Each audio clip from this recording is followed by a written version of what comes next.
shattered glass. The scent of bleach burned my nostrils as I scrubbed harder at the stubborn wine stain on the pristine white tablecloth. My fingertips were raw, cracked from chemicals and the relentless 12-hour shifts at La Stella, the most exclusive Italian restaurant in the city. A place where a single meal cost more than my weekly paycheck, where people like me were meant to be invisible. Maya. Table 7 needs resetting. The Cardano party will be here in 20 minutes. Marco, the floor manager, barely glanced at me as he passed, his voice clipped with the thinly veiled disdain he reserved for the cleaning staff. I nodded silently, my shoulders aching as I wrung out the cloth. The late October rain drummed against the tall windows, casting rippling shadows across the polished marble floors. Outside, the city lights blurred into watercolor smears of gold and silver, so different from the harsh fluorescent bulbs of my cramped apartment in the East District, where my twin daughters would be waiting. Emma and Lily, my 5-year-old miracles. The thought of their faces, identical button noses and mismatched socks, was the only thing keeping me upright. That, and the desperate need for this job after being laid off from the hospital where I'd worked as a nursing assistant for 6 years. One corporate merger, and suddenly single mothers with no college degree were redundant. I glanced at my watch. 9:17 p.m. Mrs. Patel from next door would need to leave by 10:30. The twins would be asleep, but I still had 3 more hours on my shift, and the twins' medicine wasn't going to pay for itself. The front door swung open, bringing with it a gust of cold air and the low rumble of expensive cars pulling up to the curb. I quickly gathered my cleaning supplies, making myself scarce as the Cardano party arrived. I'd learned early on that wealthy patrons preferred their service staff to be like ghosts, present when needed, invisible otherwise. I was halfway to the supply closet when I felt it. The strange electric charge that suddenly filled the room, the steady hum of conversation faltered. Even Marco, perpetually unimpressed, straightened his spine and smoothed down his already immaculate jacket. He had arrived. I didn't need to turn around to know who had entered. Everyone knew who Alessio Vitrelli was, even those of us who lived in a world far removed from his. Owner of half the city's high-rises, rumored kingpin of the Italian syndicate that controlled everything from luxury imports to the city's judges. I'd seen his face in newspapers, always in the society pages, never the crime section, though whispers of his true business followed him like shadows. Curiosity got the better of me. I risked a glance over my shoulder, just a quick peek. My breath caught in my throat. The photographs hadn't done him justice. Tall and broad-shouldered in a charcoal suit that probably cost more than my yearly rent, Alessio Vitrelli commanded the space with a presence that seemed to bend the very air around him. His dark hair was swept back from a face that could have been carved from marble, all sharp angles and cold perfection. But it was his eyes that held me frozen, storm gray and penetrating, as if he could see through walls, through flesh, through lies. He wasn't alone. 2 men flanked him like sentinels, their stances casual but their eyes constantly scanning the room. Bodyguards, obviously. A 3rd man leaned in to whisper something in his ear, and Vitrelli nodded slightly, his expression unreadable. I realized I'd been staring too long when Marco appeared at my elbow, his fingers digging painfully into my arm. "What are you doing?" he hissed. "Get back to work." I mumbled an apology and hurried away, my cheeks burning with embarrassment. The supply closet offered a momentary sanctuary, and I leaned against the shelves, willing my heart to stop racing. Why was I so affected? He was just a man. A dangerous, powerful man, who could probably buy and sell my entire apartment building without blinking, but still just a man. When I emerged, the restaurant had shifted into a higher gear. Waiters glided across the floor with practiced precision. The sommelier was opening bottles worth more than my monthly salary, and Vitrelli's party had been seated at the private alcove in the back, the most exclusive table naturally. I kept my head down, focusing on my tasks. There was a broken glass in the women's restroom that needed cleaning, Marco informed me curtly. As I knelt on the cold tile floor, carefully picking up the shattered pieces, I tried not to think about the twins' coughs that had been getting worse, or the eviction notice taped to our door this morning. 3rd one this year. "Mommy, why do we have to be quiet when the landlord knocks?" Emma had asked last week, her little face scrunched in confusion. I'd pulled her close, breathing in the scent of the dollar store shampoo that never quite got her curls untangled. "It's just a game we play, sweetie," I'd whispered, hating the lie. but hating the fear in her eyes more. A shard of glass sliced into my finger, jolting me back to the present. I bit back a cry as blood welled from the cut. Perfect. Just perfect. I wrapped my finger in a paper towel and finished cleaning up the glass, then slipped out to find a bandage from the first aid kit in the kitchen. The head chef glared as I rummaged through the supplies, but I'd grown accustomed to being treated like an inconvenience. The rest of the night blurred into a montage of spills and stains and aching feet. I was emptying a trash bin near the bar when I heard Marco's panicked voice. "What do you mean we're out of the 82 Brunello? Mr. Vitrelli specifically requested it." The sommelier spread his hands helplessly. "The last bottle was served to the ambassador last week. We have the 86. No. Marco ran a hand through his hair. "You don't substitute what Mr. Vitrelli asks for. Find it. Call other restaurants if you have to." I shouldn't have been listening. Should have kept my head down, stayed invisible. But the twins' faces flashed in my mind. Lily's wheezing that had worsened this morning, the prescription I couldn't afford to fill yet. "Excuse me," I said quietly, before I could think better of it. "I think there's another bottle." Both men turned to stare at me as if a mop had suddenly started speaking. "During inventory last week, I saw a bottle of 82 Brunello that had fallen behind the rack in the private cellar," I continued, my voice growing smaller under their incredulous gazes. "I reported it to Antonio, but he was busy with the delivery." The sommelier's eyes widened. "Show me," he demanded. 5 minutes later, I was vindicated as he carefully extracted the dusty bottle from its hiding place. "This is it," he confirmed, his earlier disdain replaced by something almost like respect. "How did you even notice this?" I shrugged. "I notice things. It's part of cleaning thoroughly." What I didn't say was that I'd spent 6 years in a hospital paying attention to details, because sometimes those details meant life or death. Marco snatched the bottle. "Get back to work," he ordered, but there was less bite in his tone than usual. I retreated to the main floor, resuming my invisible rounds. The restaurant had emptied somewhat, but Vitrelli's party remained, their low conversation occasionally punctuated by laughter. I kept my distance, focusing on the far side of the dining room. It was nearly midnight when disaster struck. I was clearing empty glasses from a recently vacated table when a drunken patron stood up abruptly, bumping into me. The tray tilted, and a half-full champagne flute tipped over the edge, splashing its contents directly onto the plush cream carpet. "Watch it," the man snapped, as if I had been the one to collide with him. "I'm so sorry, sir," I murmured, already dropping to my knees to blot the stain before it set. Marco materialized beside me, all cutting smiles for the patron and venomous glares for me. "Please forgive our clumsy staff," he simpered. Then, under his breath to me, "Clean it properly. If that stain sets, it's coming out of your pay." My stomach clenched. I couldn't afford another deduction. Not with Lily's medication and the rent already overdue. I hurried to get the specialized cleaning solution, then returned to scrub at the stubborn stain. The carpet was expensive, designed to repel liquids, but champagne was tricky, all that sugar. I worked methodically, aware of Marco watching me like a hawk from across the room. So focused was I on the task that I didn't notice the presence behind me until a shadow fell across the carpet. A pair of immaculately polished Italian leather shoes appeared at the edge of my vision.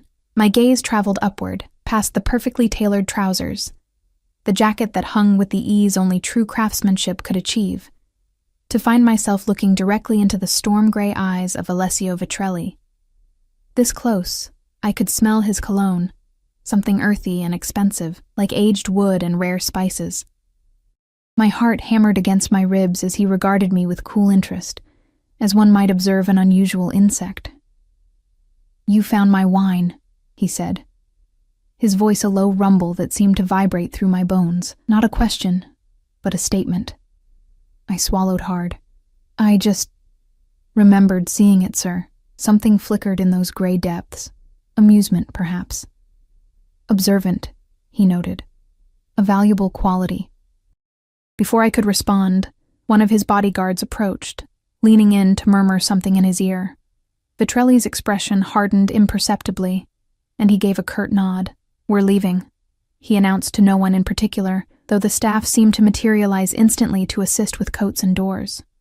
I remained frozen on my knees, feeling as if I'd just had a close encounter with something dangerous and beautiful, like watching a jaguar from too small a distance. Only when he had disappeared through the front door, his entourage trailing behind him, did I remember to breathe. Marco appeared beside me, his face tight with an emotion I couldn't quite read. "Finish up and help with closing," he ordered, then hesitated. "Mr. Vitrelli doesn't usually notice the staff," he added, a question lurking beneath the statement. I shrugged, keeping my eyes on the carpet. I just got lucky with the wine, but as I worked through the final hour of my shift, wiping down tables and folding napkins with mechanical precision, I couldn't shake the feeling that something had shifted tonight, some invisible thread of fate plucked by careless fingers. It was ridiculous, of course. Men like Alessio Vitrelli existed in a different stratosphere from women like me. Our worlds had brushed against each other for the briefest moment, and now they would continue on their separate orbits, never to intersect again. How terribly, catastrophically wrong I was. Borrowed warmth. The rain had transformed into a deluge by the time my shift ended. Water sluiced down the restaurant's elegant awning and sheets as I huddled just inside the doorway, clutching my thin jacket around me. The last bus to my neighborhood had departed 20 minutes ago, and the thought of the long walk home in this weather made my already aching body protest. "You need cab fare?" asked Jenna, one of the waitresses, as she tugged on her raincoat. I shook my head, forcing a smile. "I'm fine. My apartment's not far." The lie came easily after years of practice. Pride was sometimes the only thing I owned that nobody could take from me. "Suit yourself." She shrugged, dashing out into the rain toward a waiting rideshare. I took a deep breath and stepped out from under the shelter of the awning. The cold water immediately penetrated my jacket, plastering my hair to my face and sending shivers down my spine. Head down, I began the long trek home, mentally calculating how many hours of sleep I could get before needing to wake the twins for their breakfast. 3 blocks from the restaurant, my phone buzzed. Mrs. Patel. "Maya? The little one's cough is worse," she said without preamble, her voice tight with concern. "She's having trouble breathing. I was going to call an ambulance, but I know how you feel about the expense." My heart dropped like a stone. "I'm on my way," I said, already breaking into a run, heedless of the rain soaking me to the skin. Lily had been born with asthma, her lungs just a little weaker than her sister's.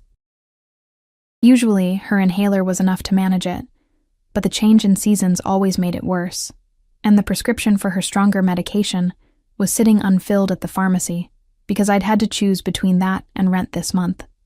I was so focused on getting home that I didn't notice the sleek black car gliding alongside me until it honked softly. I jumped, instinctively stepping away from the curb as the rear window rolled down. "You'll catch pneumonia," said a now familiar voice, deep and commanding.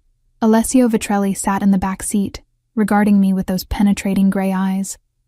Up close, I could see flecks of silver in them, like metal shavings caught in storm clouds. "I'm fine," I said automatically, wrapping my arms tighter around myself as another violent shiver ran through me. His eyebrow arched slightly. "Clearly." The word dripped with sarcasm. "Get in." It wasn't a request, but my daughter was wheezing, possibly needing emergency care, and I didn't have time for whatever this was. "I appreciate the offer, but I need to get home to my daughters. One of them is sick." My voice cracked on the last word, betraying my panic. Something shifted in his expression, a barely perceptible softening. "Address?" he asked simply. I hesitated. Every instinct warned against telling this dangerous man where my children slept, but Lily's face floated before me, her lips tinged blue during her last bad attack, and practicality overrode caution. I rattled off my address in the East District, bracing for the flicker of disdain that usually crossed people's faces when they realized I lived in the city's poorest neighborhood. Instead, Vitrelli merely nodded and pushed the door open wider. "That's on our way. Get in." The interior of the car was warm and smelled of leather and that same woody cologne. A privacy screen separated us from the driver.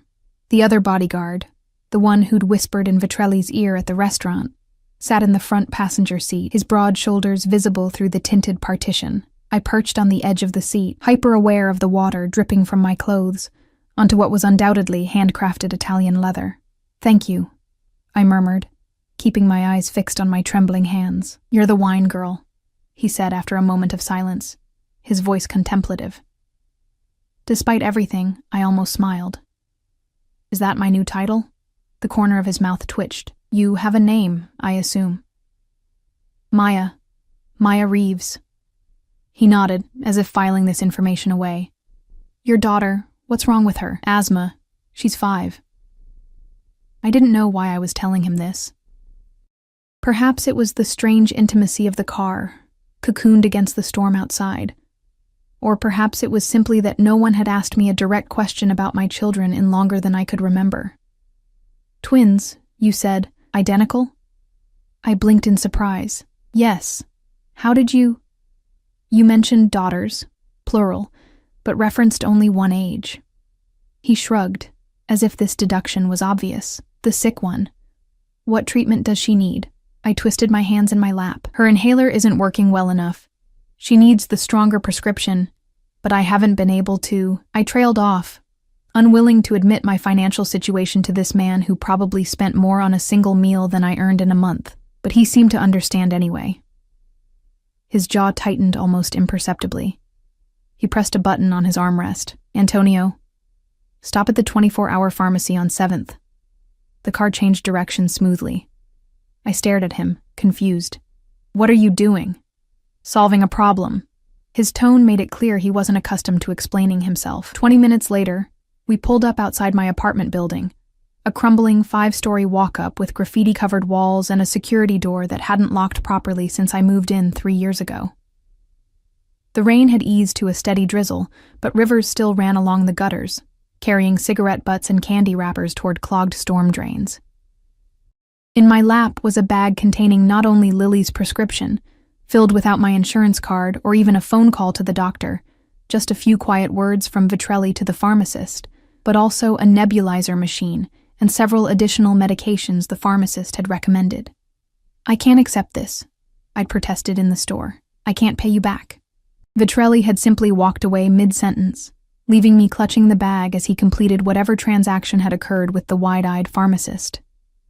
Now, faced with the reality of my life, the stark contrast between his world and mine laid bare.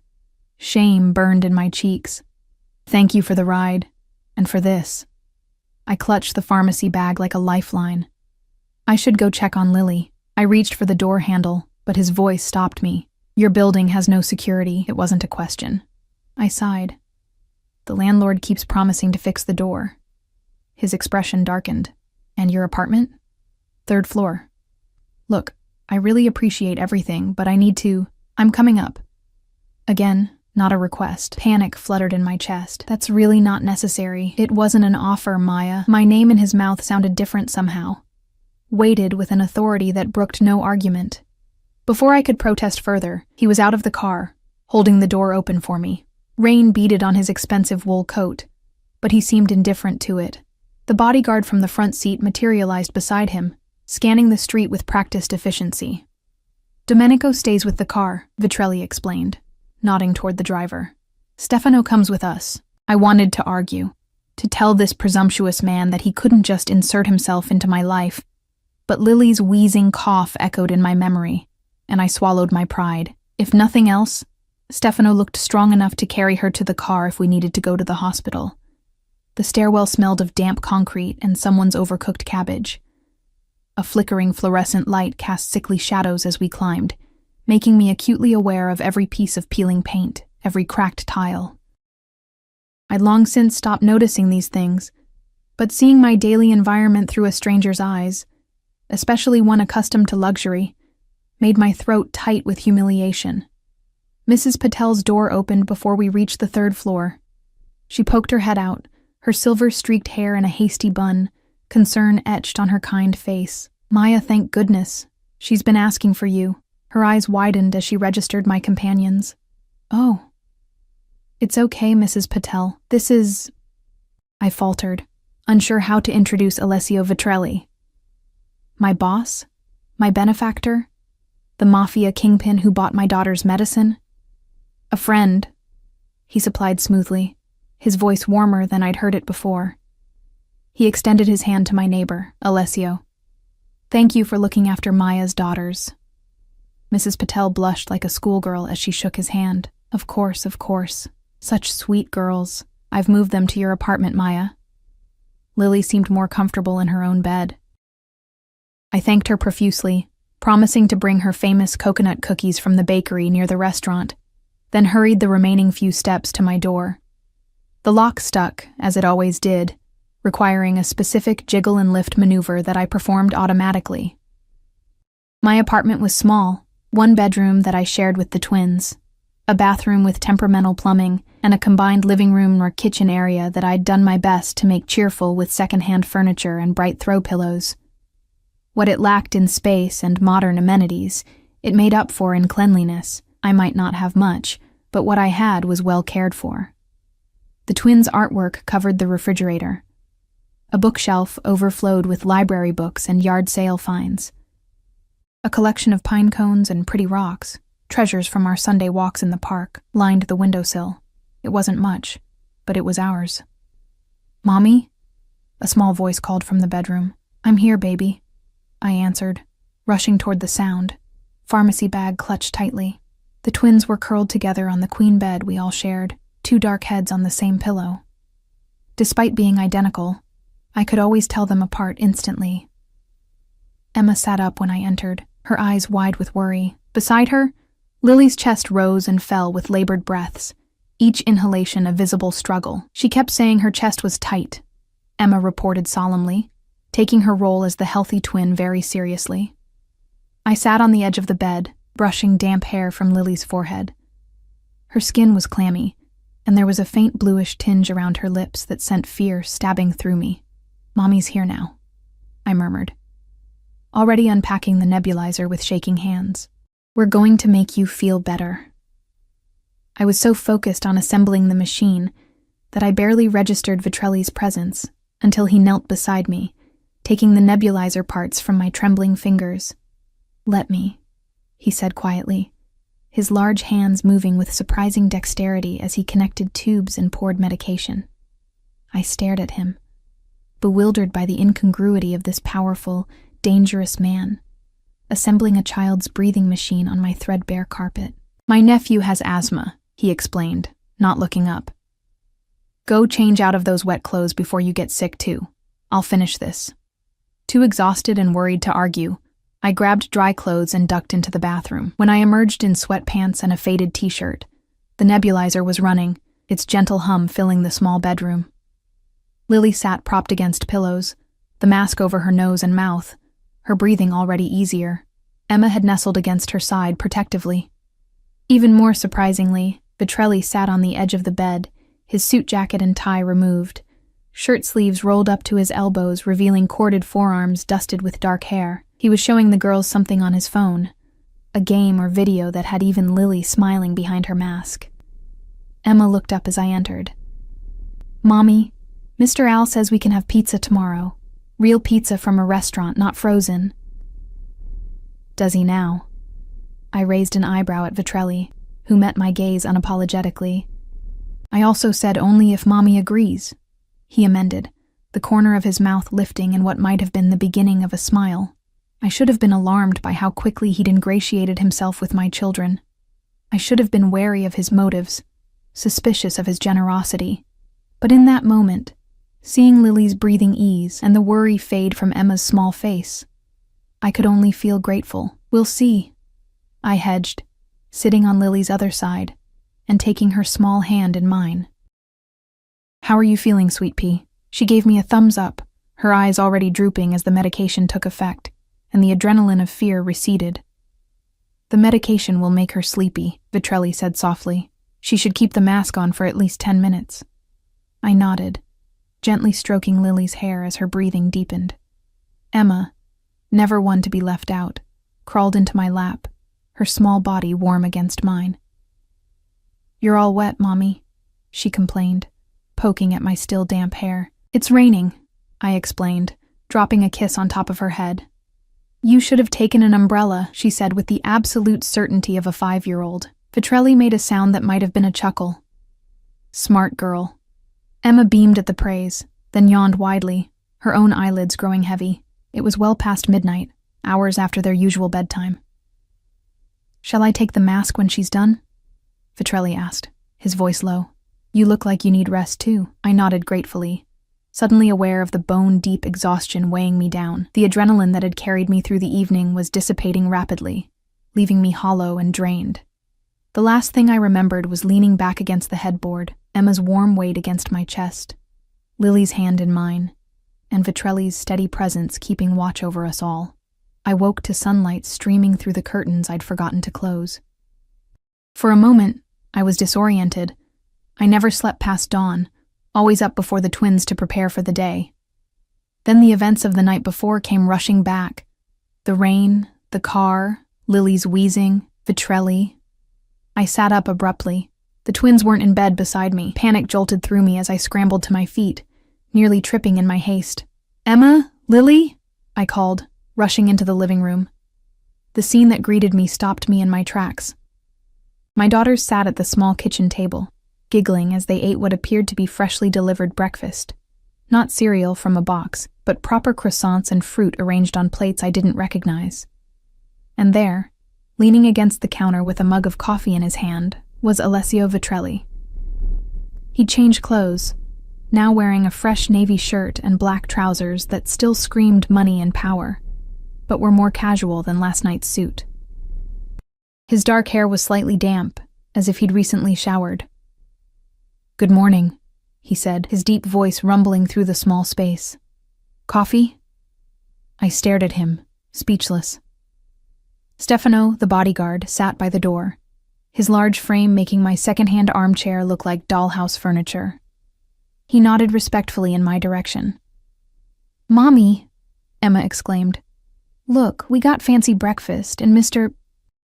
Al stayed all night to make sure Lily could breathe. She's much better," Vitrelli added, moving to pour coffee into a second mug. "I took the liberty of calling Marco. You won't be expected at work today." I accepted the coffee automatically, still trying to process what was happening. You, stayed all night?" He shrugged, as if spending the night in a cramped apartment in the city's worst neighborhood was something he did regularly. "You and the twins were exhausted. Someone needed to monitor Lily's breathing." "Where did you sleep?" I asked, then immediately regretted the question. It was none of my business, and the knowing look he gave me made heat rise to my cheeks.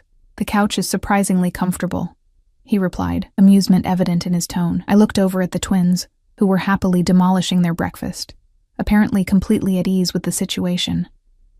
Lily's color was good, her breathing normal. Whatever he'd done, it had worked. "Thank you," I said quietly, meaning it despite my confusion. "For Lily's medicine, for staying, for—" I gestured vaguely at the breakfast. Something flickered in his eyes. Satisfaction, perhaps. "The girls told me about their father," he said, his voice pitched low so the twins couldn't hear. I tensed. "Did they?" "They said he took their college fund and disappeared." His expression hardened, a glimpse of the dangerous man beneath the surprisingly gentle caretaker. "Is that true?" I sighed, taking a sip of the coffee. Rich and smooth, nothing like the instant grounds I usually drank. Jason wasn't prepared for fatherhood. When the twins were 2, he cleaned out our savings account, money I'd been putting aside since before they were born, a little each month, said he needed to find himself. Last I heard, he was in Vegas. "What was his full name?" Vitrelli asked, his tone casual but his eyes intent. I laughed softly. "Are you planning to hunt him down for child support?" He didn't smile. Perhaps. Something in his expression sent a shiver down my spine, a reminder that beneath the man who had assembled a nebulizer with practiced hands and kept watch over my daughter all night was someone accustomed to power, to control, to getting exactly what he wanted by any means necessary. "It doesn't matter," I said quickly. "We're managing." His gaze swept around the apartment, taking in the water stain on the ceiling, the threadbare carpet, the secondhand furniture. "Are you?" Before I could formulate a response, Emma piped up from the table. "Mommy, can Mr. Al stay for dinner too?" He said maybe, But we have to ask you." I looked at Vitrelli, who was watching me with those storm-gray eyes, waiting for my answer. There were 1,000 reasons to say no, to thank him for his help, and politely but firmly show him the door. He was dangerous. He was powerful. He was everything I'd spent my life avoiding. But he had also saved my daughter, had treated my children with a gentleness I hadn't expected, had seen the worst of my life and offered help without judgment. "If Mr. Al isn't too busy," I heard myself saying, "he's welcome to stay." Emma cheered, and even Lily clapped her hands in delight. Vitrelli's mouth curved into a genuine smile, transforming his face from coldly handsome to breathtaking. "I'd like that," he said, his eyes never leaving mine. "After all, we should discuss your new job." "My new... what?" He sipped his coffee calmly. "I find myself in need of a personal assistant, someone observant, resourceful, with an excellent memory and uncompromising attention to detail." He paused. "The position comes with comprehensive healthcare benefits for you and the twins." My heart stuttered. "You can't just..." "I can," he interrupted softly, "and I am." I opened my mouth to argue, but Emma suddenly appeared at my side, tugging on my hand. "Mommy," she whispered loudly, "Mr. Al told Lily and me that we're going to be okay now. He said he's going to take care of our family." I looked at Vitrelli sharply. "Did he?" He met my gaze steadily, unapologetic. "I protect what's mine, Maya. We're not yours," I replied automatically, even as something warm and dangerous unfurled in my chest. His smile was slow and certain, like a man who had all the time in the world and knew exactly how the game would end. "Not yet," he agreed, "but you will be." Gilded cage. 2 weeks later, I still couldn't quite believe the turn my life had taken. The day after Lily's asthma attack, Alessio had sent movers to pack up our meager belongings. By nightfall, the twins and I were installed in a spacious 3-bedroom apartment in one of his buildings downtown, a gleaming high-rise with a doorman, a rooftop garden, and security that made Fort Knox look like a playground.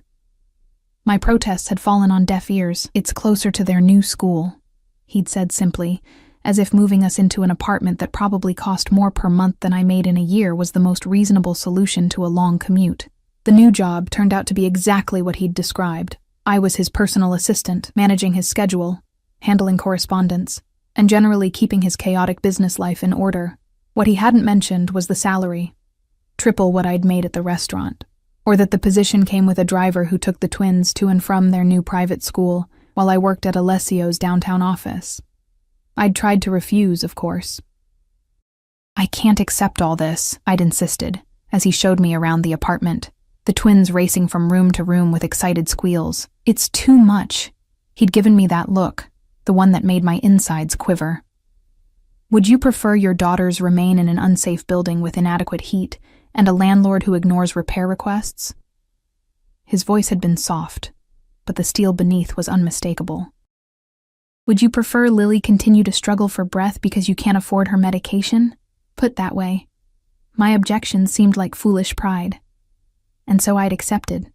The apartment, the job, the school for the twins. I told myself it was temporary, just until I could save enough to stand on my own feet again.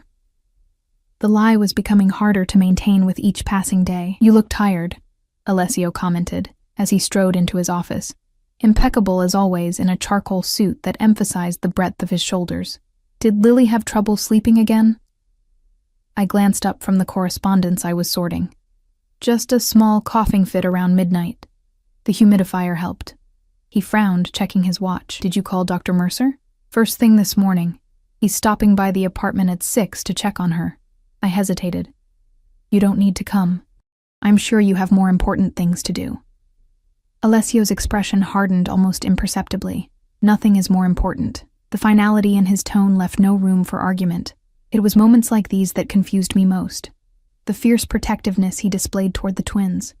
The way he rearranged his schedule to attend Emma's school presentation, or sit with Lily during a nebulizer treatment. It went beyond professional obligation, beyond even the generosity of a wealthy patron. Over the past 2 weeks, he'd become a fixture in our lives. He took dinner with us most evenings, listening to the twins chatter with genuine interest. He helped them with bedtime stories. his deep voice giving life to fairy tale characters. He brought thoughtful gifts, not just toys, but books that matched their interests, art supplies when Emma showed a talent for drawing, a child-sized doctor kit when Lily announced she wanted to be a breath doctor like Dr. Mercer.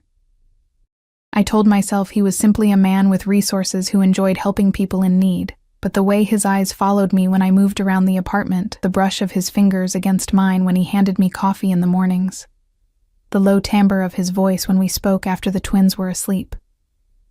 These things suggested something else entirely, something dangerous, something I wasn't ready to acknowledge. "The Anderson contract needs your signature," I said, changing the subject as I placed a folder before him. "And Senator Mitchell's office called again about the fundraiser next month." Alessio took the folder, his fingers brushing mine deliberately. "Tell the senator I'll attend, but I won't speak." He paused, his storm-gray eyes meeting mine. "You'll accompany me." It wasn't a request. It never was with him. "I'll need something to wear," I said, already calculating whether I could find something suitable at a consignment shop. The salary was generous, but I was saving every penny I could, just in case. A smile played at the corners of his mouth. Already taken care of. Before I could respond, his office door opened. Stefano, now a familiar presence, stepped in. "Mr. Donati is here." Alessio's expression cooled instantly. He glanced at me. "That's all for now, Maya." I gathered my tablet and notes, recognizing the dismissal. As I moved toward the door, a tall man with silver-streaked dark hair entered. His expensive suit couldn't quite disguise the hardness in his eyes, the look of someone who had clawed his way to the top and enjoyed the blood under his fingernails. "Vitrelli," he said, his voice carrying a slight Italian accent. His gaze flickered to me dismissively, then back to Alessio. "We need to discuss the situation in the harbor district." I slipped past him, feeling the weight of both men's gazes on my back. The door closed behind me with a soft click, but not before I heard Alessio's cold reply. "Touch what's mine again, Donati, and we'll have more than a discussion." The rest of the afternoon passed in a blur of meetings and phone calls. I'd quickly learned that Alessio's legitimate businesses, real estate, import, export, hospitality, were only part of his empire. There were meetings that didn't appear on any official calendar, calls that were taken in Italian with the office door firmly closed, visitors who arrived without appointments and were shown immediately to Alessio's private conference room. I didn't ask questions. Some things were safer not to know. At 5:30, Alessio emerged from his office, sliding into his coat with fluid grace. "Ready?" he asked, though again, it wasn't really a question. The black Bentley waited at the curb, Domenico holding the door open as we approached. I'd grown somewhat accustomed to the luxury, though I still felt out of place among the soft leather and polished wood interior. "How was school?" I asked the twins when we arrived at the apartment. They'd been home for an hour already, supervised by Maria, the housekeeper who came with the apartment like it was the most natural thing in the world to have someone clean up after you. "I got a gold star for my math," Emma announced, proudly showing me a worksheet covered in neat numbers. "I made a friend," Lily added, her voice still slightly raspy but stronger than it had been in months. "Her name is Zoe, and she has light-up shoes." I smiled, hanging up my coat. "That's wonderful, sweetie. Can we get light-up shoes too?" Emma asked, looking from me to Alessio with calculated innocence. Before I could explain about budgets and priorities, Alessio nodded. "Of course. We'll go shopping this weekend." I shot him a look that he pretended not to notice as he loosened his tie and knelt to examine Emma's math homework more closely. This was our routine now, this strange domestic tableau that felt both foreign and increasingly natural. By the time Dr. Mercer arrived to check on Lily, we had settled into the comfortable rhythm of a family evening. Homework at the kitchen island, dinner preparations, the twins' cheerful chatter filling the space. "Her lungs sound much better," Dr. Mercer pronounced after examining Lily. He was a distinguished older man with kind eyes, who, I suspected, didn't make house calls for just anyone. "The new medication is working well. And how are you feeling, Miss Emma?" "I'm perfect," Emma declared, twirling to demonstrate her robust health. Dr. Mercer chuckled, packing his stethoscope away. Indeed you are. He turned to me. Continue with the current regimen. I'd like to see Lily again in 2 weeks, but call sooner if anything changes. Thank you for coming, doctor, I said, walking him to the door. He glanced toward the kitchen, where Alessio was helping the twins set the table. Mr. Vitrelli is very involved with your daughters, he observed neutrally. I felt heat rise to my cheeks. He's been very generous. Dr. Mercer's expression remained professionally blank, but something knowing flickered in his eyes.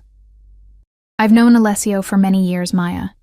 He's never shown this kind of interest in, he paused delicately, in family life. Before I could formulate a response, the doctor patted my arm kindly. Call if you need anything, day or night. After dinner, bath time and 2 bedtime stories. One from me, one from Alessio. The twins finally drifted off to sleep. I stood in their doorway, watching their peaceful faces, still marveling at how quickly they'd adapted to our new circumstances. Children were resilient that way, accepting good fortune without questioning its source or longevity. I wasn't so easily convinced. They're settled? Alessio asked, appearing beside me with 2 glasses of wine. I nodded, accepting the glass and following him to the living room. Floor-to-ceiling windows offered a panoramic view of the city lights. A glittering carpet spread beneath us. I still wasn't used to living in the sky. Thank you for having Dr. Mercer come, I said, taking a small sip of the wine, something rich and complex that probably cost more than I wanted to know. Alessio settled onto the sofa, his posture relaxed, but still emanating that unmistakable air of control. It's nothing. It's not nothing, I countered softly. None of this is nothing. The apartment, the school, the job. I gestured vaguely, encompassing all he had given us. Why are you doing this, Alessio? He regarded me steadily over the rim of his glass. Do you really need to ask? My heart quickened. I need to understand. He set his glass down deliberately, then leaned forward, his gaze never leaving mine. From the moment I saw you in that restaurant, on your knees cleaning up other people's messes, but still noticing everything around you, still carrying yourself with dignity, I knew you were different. His voice was low, intense. When I learned about your daughters, how you've sacrificed everything for them, it only confirmed what I already knew. And what was that? I barely recognized my own voice, breathless and uncertain. That you were meant to be mine, the simplicity with which he said it, as if stating an obvious fact rather than a shocking declaration, made my pulse stutter. You and those little girls. I set my glass down with a shaking hand. We're not possessions, Alessio. You can't just decide we belong to you. Can't I? There was no arrogance in the question, just genuine curiosity. I've given you security, comfort, opportunities for your daughters. I've made your lives better in every measurable way, because you had the power and resources to do so, I countered. That doesn't make us yours. He considered this, head tilted slightly. What would then? The question caught me off guard. What? What would make you mine? He leaned closer, his scent, that earthy cologne mingled with something uniquely him, enveloping me. Because I'm a patient man, Maya, but my patience has limits. Tell me what you need, and I'll provide it. The raw honesty in his voice made my chest tighten. This wasn't the calculated manipulation of a man accustomed to buying what he wanted. This was something else, something almost vulnerable beneath the power and control. I need time, I whispered. This has all happened so fast. 2 weeks ago, I was worried about eviction notices and medical bills. Now I'm living in a penthouse with a job I never applied for, and a man who says I belong to him. His jaw tightened, but he nodded once, sharply. Time, then. But understand this, Maya. I protect what's mine, whether you've accepted it yet or not. You and those girls are under my protection now. Nothing and no one will harm you. The conviction in his voice sent a shiver down my spine, half fear, half something else I wasn't ready to name. Is that what you were discussing with Mr. Donati today? Protection? His expression shuddered instantly. You don't want to know about Donati, but I did. In the 2 weeks I'd worked for him, I'd pieced together enough to understand that beneath Alessio's legitimate business empire lay something darker, more dangerous. The hushed conversations, the coded messages, the meetings that occurred after hours with men whose eyes held the same hard calculation as Donati's. All pointed to the rumors I'd heard long before I met him. "If I'm going to be part of your life," I said carefully, "I need to know what that means. All of it." He studied me for a long moment, his expression unreadable. Then he sighed, running a hand through his dark hair in a rare gesture of uncertainty. "My father came to this country with nothing," he began, his voice low. "He built a life for our family the only way he could, by providing services others were unwilling or unable to provide themselves. Protection, dispute resolution, access to goods that weren't easily available through conventional channels. He was in the Mafia," I translated flatly. Alessio's mouth twitched. "That's a simplistic term, but yes. When he died, I inherited not only his legitimate businesses, but his other obligations. I've spent the past decade legitimizing as much as possible, but some associations can't be severed so easily. Like Donati." His expression hardened. "Donati is a problem that will be dealt with." I swallowed hard, suddenly aware of the dangerous ground I was treading. "Is he a threat?" "Not anymore." The cold certainty in his voice made my blood run cold. I stood abruptly, needing space, air, distance from the intensity of his gaze. "I should check on the twins." His hand caught mine as I turned to go, his grip gentle but immovable. "You asked for honesty, Maya. This is who I am. I've built an empire, some of it in the light, some in shadow. I protect what's mine with every resource at my disposal." His thumb traced circles on my wrist, sending tingles up my arm. "But I would never bring darkness to your door or to those little girls. You are separate from that world. Sacred." The raw sincerity in his voice made my heart clench. Despite everything, the unnerving declarations of possession, the glimpses of a dangerous world beneath the polished exterior, I believed him. In the 2 weeks I'd known him, he'd shown nothing but gentleness toward me and the twins. Whatever violence and power lay in his hands, he'd use them only to shield us, never to threaten. "I believe you," I said softly. Something flickered in his eyes, relief, perhaps, or triumph. He tugged gently on my hand, drawing me back down beside him, closer than before. "Then trust me when I say you have nothing to fear," he murmured, his free hand coming up to brush a strand of hair from my face. "Not from me. Not from anyone." His touch lingered, fingers trailing along my jawline with exquisite gentleness. My breath caught as his gaze dropped to my lips, the intent in his storm-gray eyes unmistakable. "Alessio," I whispered, unsure if I was warning him away or inviting him closer. "Tell me to stop," he said, his voice a low rumble that I felt more than heard. I should have. This man had upended my life, had declared ownership of me and my children with casual certainty, had admitted to connections with a criminal underworld I could scarcely comprehend. Everything about him screamed danger. But in that moment, with his warmth so close and his eyes dark with desire, I couldn't form the words. His lips met mine with surprising gentleness, a question rather than a demand. I answered without thinking, my hands finding their way to his shoulders, feeling the solid strength beneath expensive fabric. He tasted of wine and something darker, more addictive. His hands remained respectful, one at my waist, the other cradling my face as if I were something precious, breakable.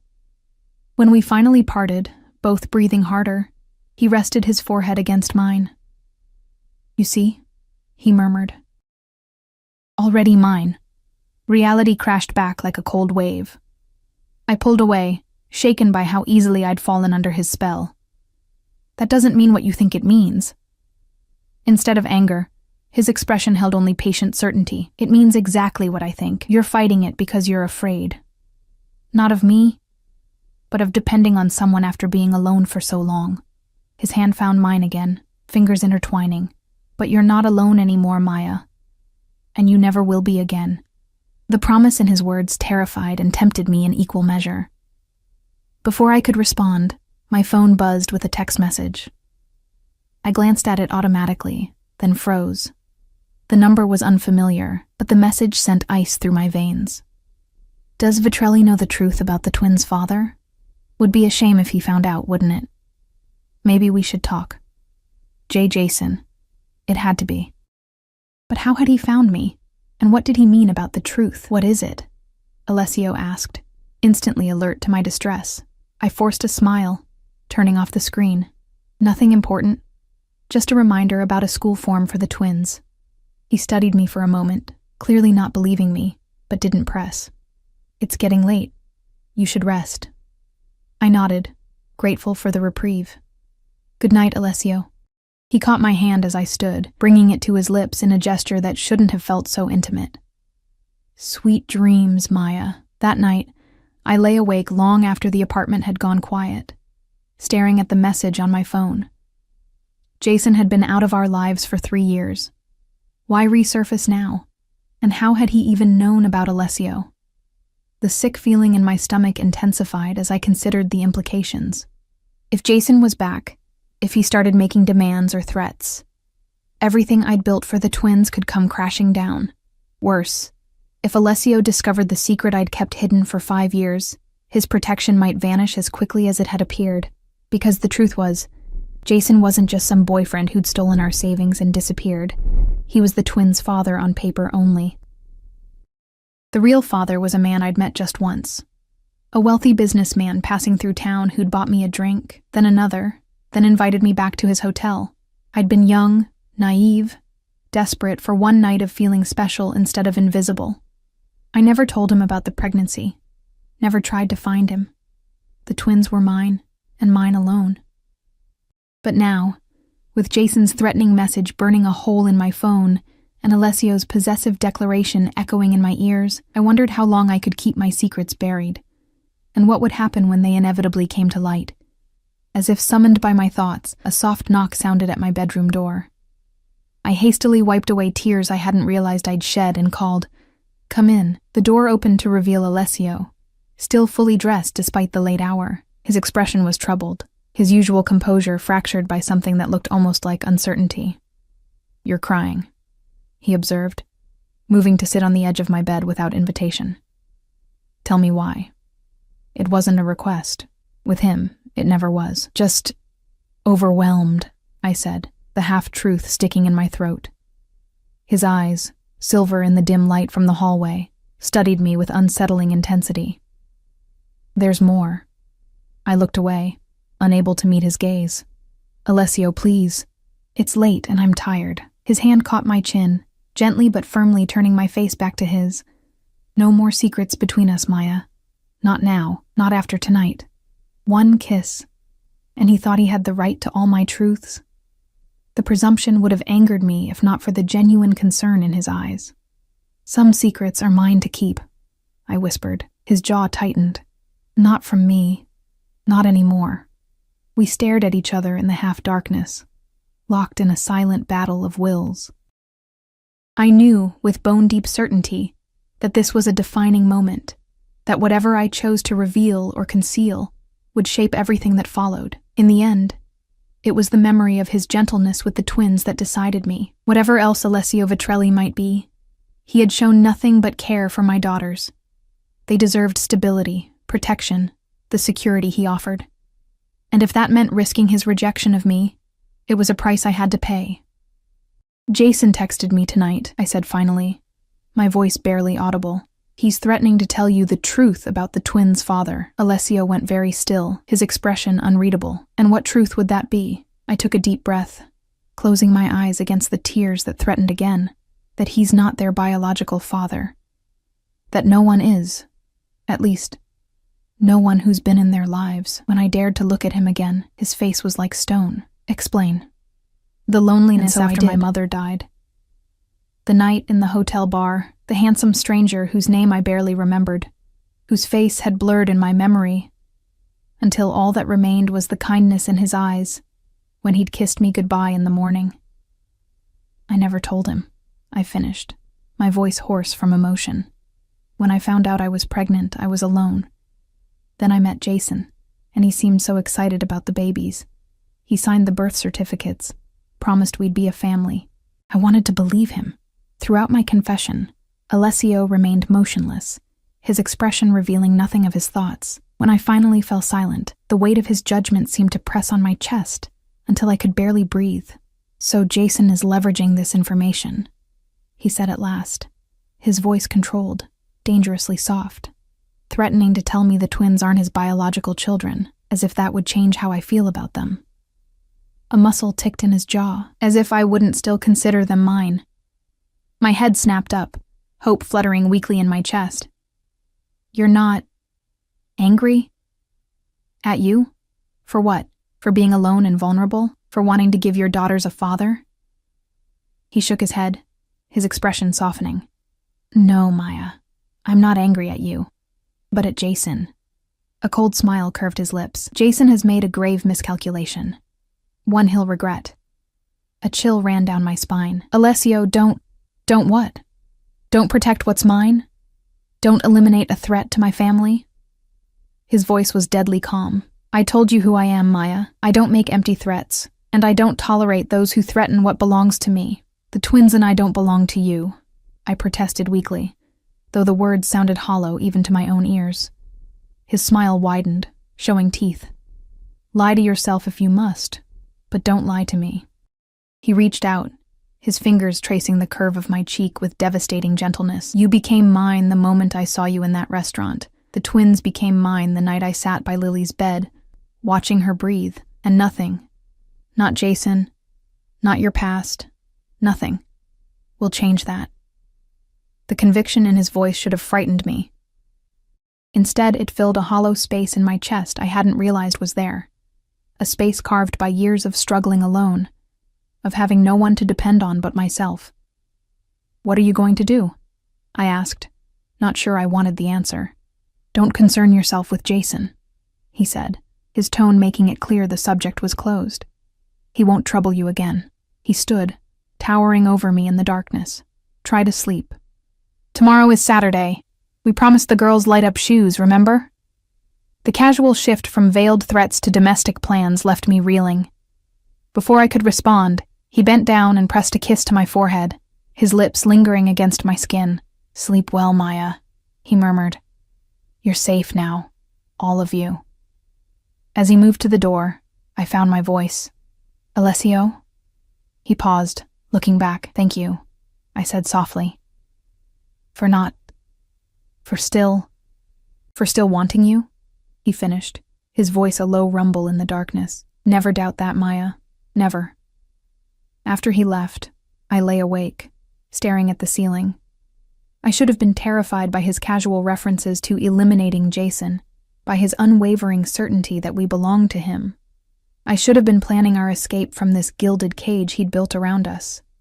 Instead, for the first time in years, I felt something like peace settle over me. Whatever Alessio was, dangerous, possessive, ruthless, he was also a shield between my daughters and a world that had never shown them much kindness.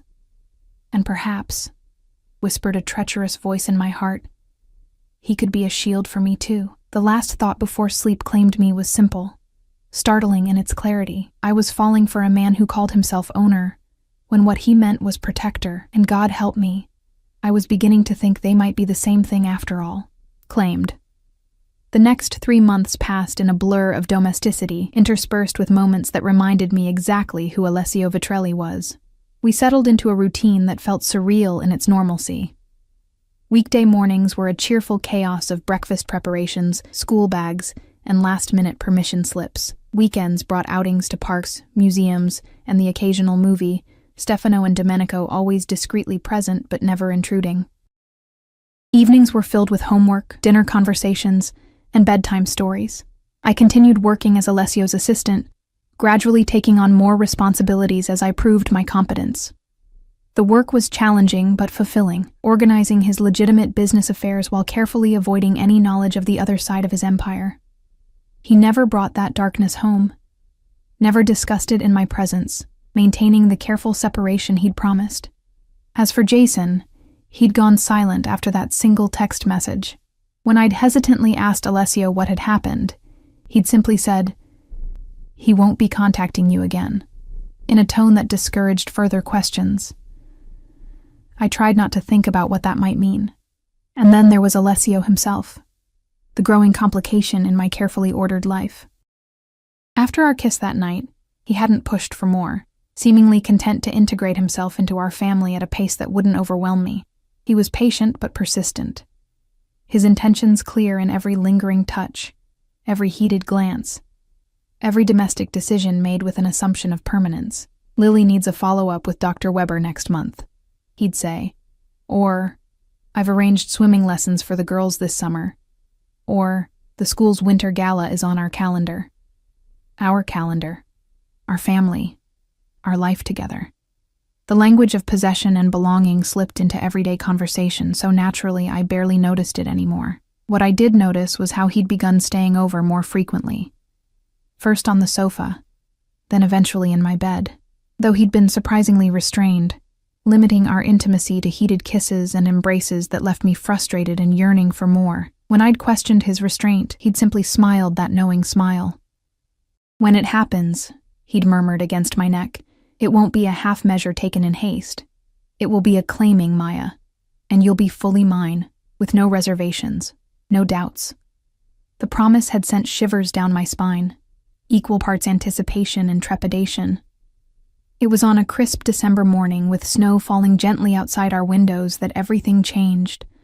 The twins were buzzing with excitement about the upcoming school holiday party, chattering over breakfast about costumes and performances, while Alessio and I moved around the kitchen in the domestic choreography we'd perfected. "Daddy Al, will you help me with my snowflake dance?" Emma asked, tugging on Alessio's sleeve. The nickname had appeared about a month ago, first from Lily, then immediately adopted by Emma with the twin synchronicity that still amazed me.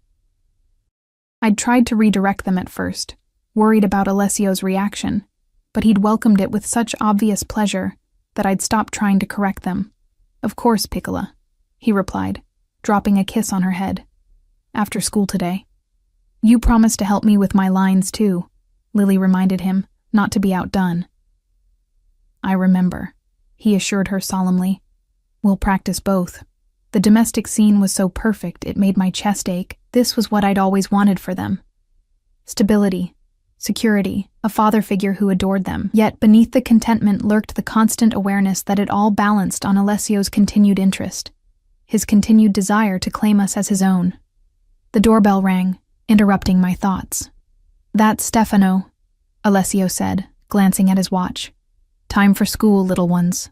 The usual morning flurry followed. Jackets, scarves, forgotten homework, final kisses. When the door closed behind them, the apartment felt suddenly larger, quieter.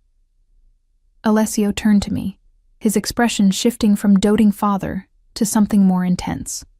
"We need to talk," he said, reaching into his pocket and withdrawing a small velvet box.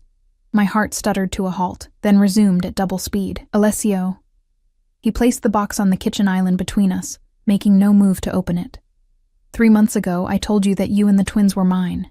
I've given you time to accept that truth, to see that I can be what you all need." I stared at the velvet box, unable to tear my gaze away. "Is that what I think it is? Look at me, Maya." I forced my eyes up to his. The intensity in his storm-gray gaze nearly knocked the breath from my lungs. "I want to make it official," he continued. "I want the twins to be legally mine. Adoption papers are being drawn up, and I want you to be my wife." Despite suspecting what was coming, the blunt declaration still caught me off guard. "You don't do anything halfway, do you?" A slight smile curved his lips. "Never." I gestured at the box. "Aren't you going to ask properly, get down on one knee?" His eyebrow arched. "I don't beg, Maya, even for things I want desperately." His voice softened. "But I will ask. Will you marry me? Will you allow me to adopt Emma and Lily? To give them my name, my protection, everything I have to offer?" The question hung between us, weighted with significance beyond an ordinary proposal. This wasn't just about love or companionship, though I couldn't deny those feelings had grown steadily over our months together. This was about accepting all of him. The tender father who braided the twins' hair, the powerful businessman who commanded respect, and the dangerous man who made problems disappear.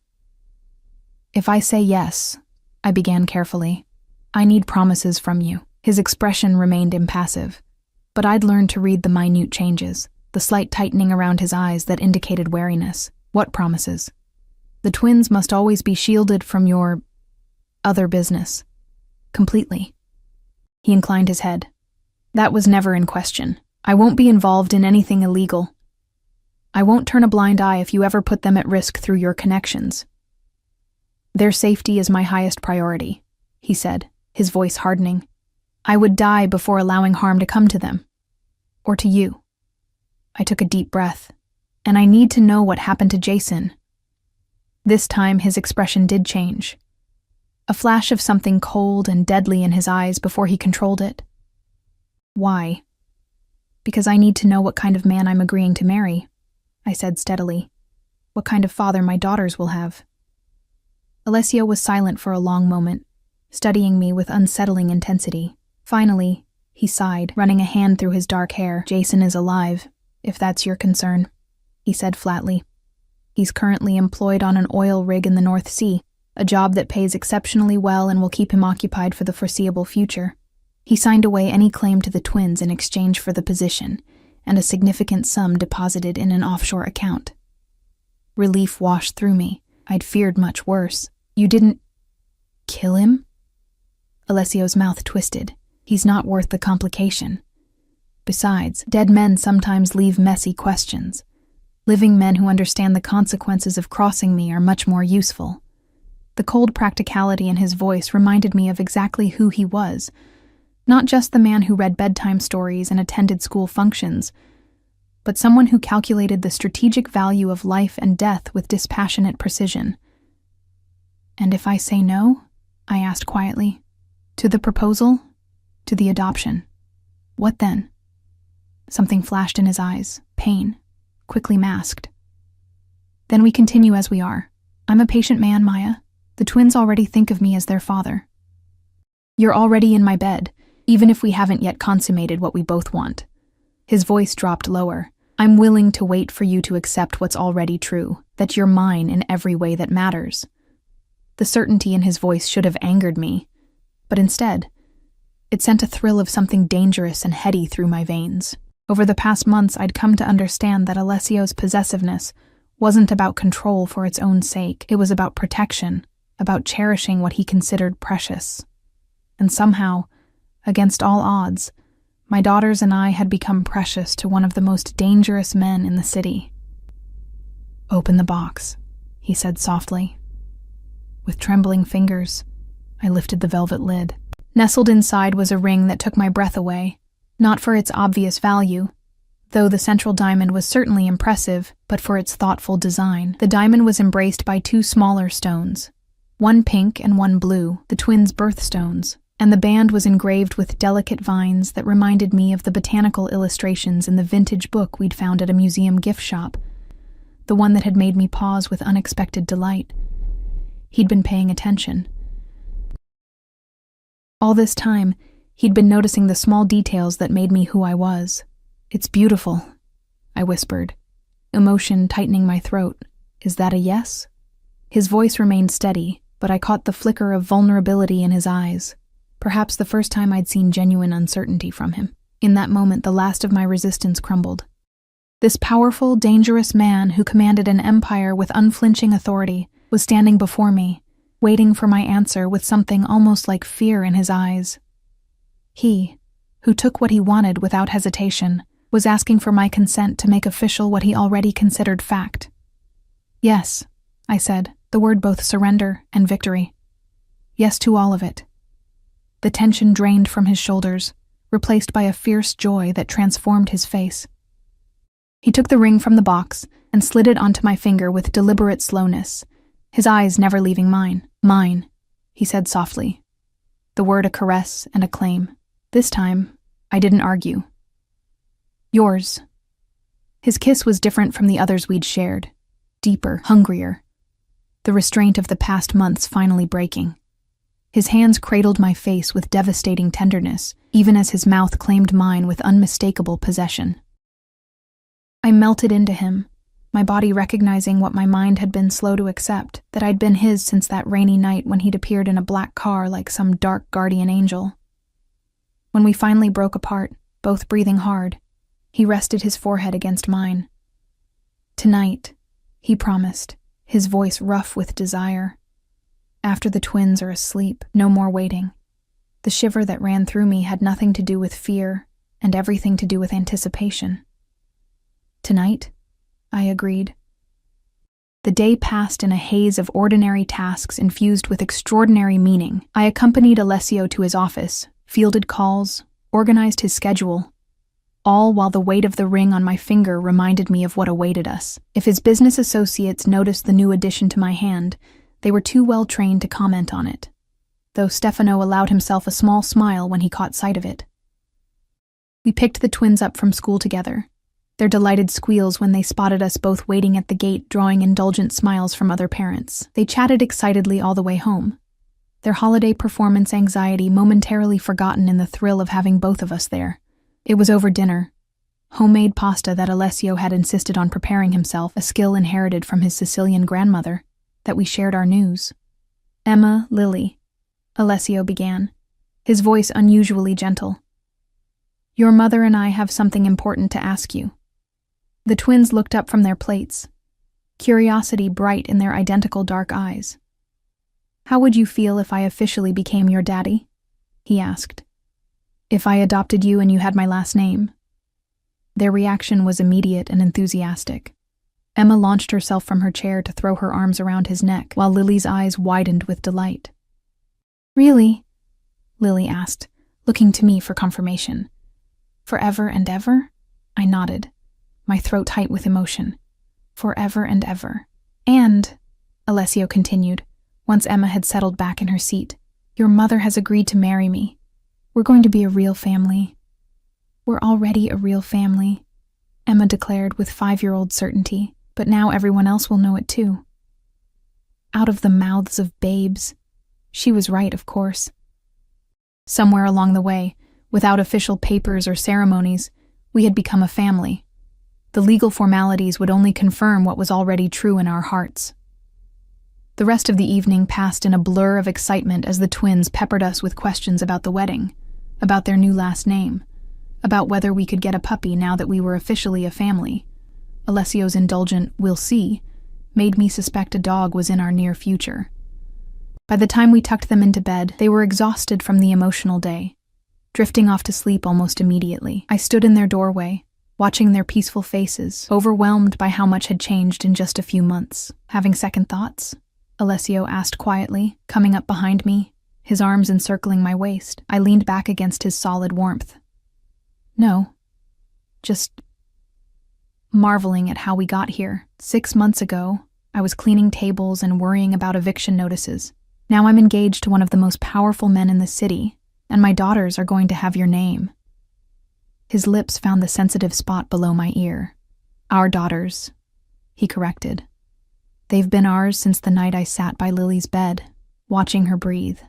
The memory of that night, his unexpected gentleness, the careful way he'd assembled the nebulizer, how naturally he'd interacted with the twins, had been the first crack in my defenses. I turned in his arms, looping my hands behind his neck. "Our daughters," I agreed. "But you have to help me keep them from becoming completely spoiled.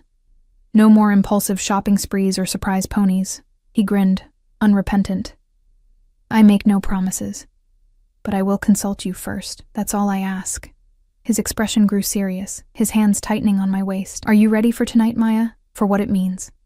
The heat in his eyes made my pulse quicken. "Yes."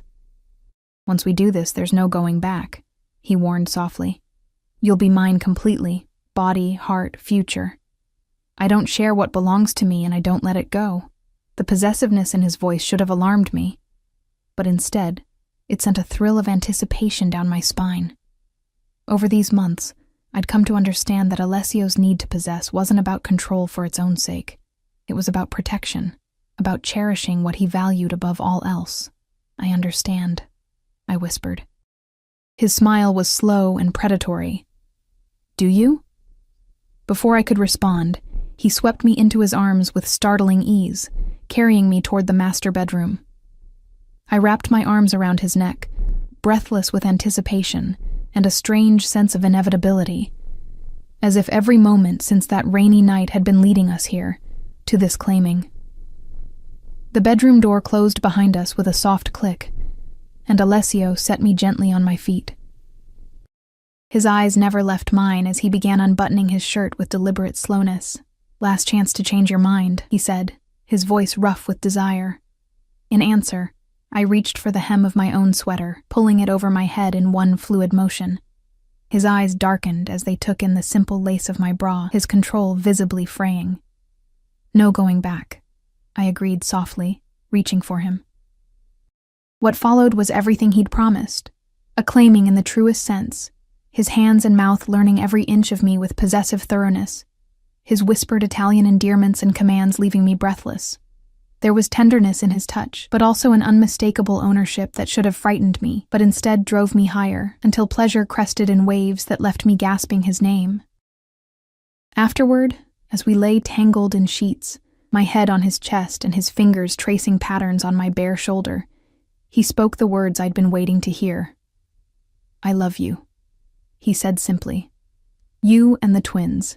You're everything I never knew I needed."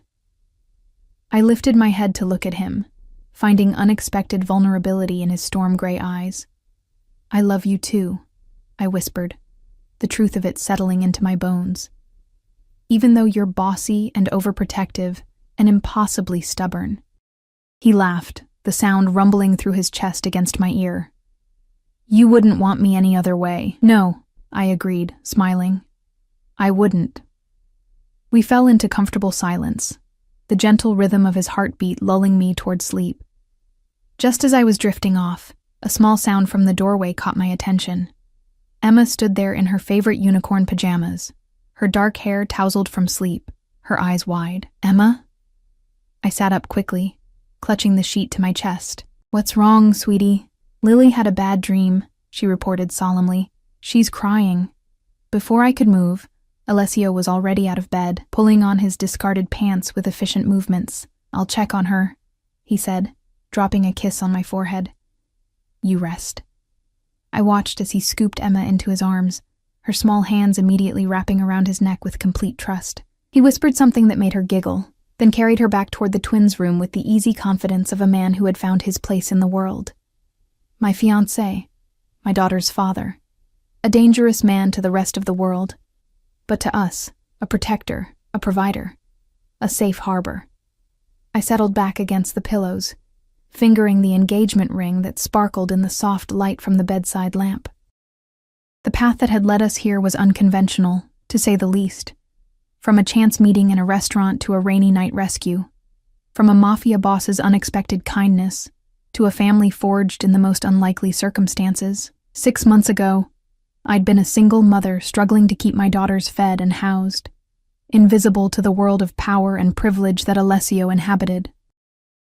Now I was about to become his wife. The twins were about to become his legal daughters, and the future stretched before us, complex perhaps, given who he was, but secure in ways I'd never dared to hope for. I heard his voice in the other room, deep and soothing as he comforted Lily, followed by the twins' soft laughter. The sound wrapped around my heart like a warm embrace. Whatever complications came with loving a man like Alessio Vitrelli, this made it all worthwhile. The family we'd become, the love that had grown between us, the certainty that my daughters would never again want for anything, least of all, a father's devotion. When he returned to our bedroom sometime later, his expression was soft with an emotion I was still getting used to seeing on his usually guarded face. "Everything okay?" I asked as he slid back into bed beside me. He nodded, gathering me against his chest. "Lily had a dream that we moved away and left her behind. I promised her that would never happen. That we're a family now, and families stay together. Always the protector," I murmured, pressing a kiss to his shoulder. "Always," he agreed, his arms tightening around me. "For as long as you and the girls are mine." As I drifted toward sleep in the safety of his embrace, I realized that what had once seemed like a possessive claim had transformed into the most precious promise. In Alessio's world, to belong to him meant to be cherished, protected, prioritized above all else. His insistence that we were his wasn't about ownership in the way I'd initially feared. It was about commitment, about a man who had found something worth fighting for, worth changing for, worth building a future around. And somehow, Against all odds, that something was us. The last thought before sleep claimed me was how strange life could be, that I would find completion in the arms of a man who had once terrified me, that my daughters would find a father in the most unexpected place, that what had begun as a desperate night in the rain would end in a love so fierce it redefined everything I thought I knew about belonging. Mine, Alessio whispered against my hair, already half asleep himself. My family. This time, I didn't correct him, because he was right. We were his, just as completely as he was ours, and in that mutual claiming, we had found something precious and rare, a love strong enough to build a future on, a family forged not by blood but by choice, and a home where we all, finally, truly belonged.